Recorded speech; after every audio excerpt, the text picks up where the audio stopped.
ஒரு மனிதனுடைய பேச்சு தெளிவு எந்த அளவிற்கு இருக்கிறதோ அந்த அளவிற்கு அவருக்கு தனலாபம் சிறப்பாக இருக்கும் என்று பொருள். அதாவது வாக்கு சாதுரியத்தை சிறப்பா செயல்படுத்தணும், அறிவை சிறப்பா செயல்படுத்தணும். அதே போல உறவுகளை அழகா வசீகரிக்கணும். இந்த உறவுகளையும் மனிதர்களையும் வசீகரிக்க தெரிந்த எந்த ஒரு மனிதனுக்குமே கடன் பிரச்சனை என்பது இருக்காது.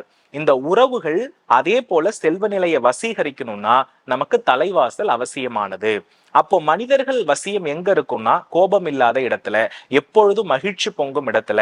அதே போல உறவினர்கள் கருத்து வேறுபாடு, சந்தேகம், பிரிவினை மனநிலை இல்லாத இடத்துல என்ன ஆவாங்கன்னா உறவினர்கள் நிறைய ஒன்று கூடுவாங்க. இப்போ நான் நிறைய வழிபாடு பண்றேன், ஆனா எனக்கிட்ட உறவினர்களோ நண்பர்களோ ஒரு விதமா சேர்ந்து மகிழ்ச்சியாக வாழக்கூடிய அமைப்புகளோ எனக்கு இல்லை அப்படின்ற பட்சத்துல கண்டிப்பா நீங்க ஒவ்வொரு வெள்ளிக்கிழமையுமே 6 to 7 மணிக்குள்ள தலைவாசல பூஜை செய்து பாருங்கள்.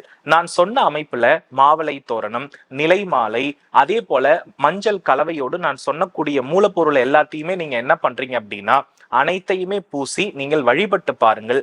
மிக பெரிய நல்ல பலன்கள் உங்க வாழ்க்கையில படிப்படியா நிகழறத பாப்பீங்க.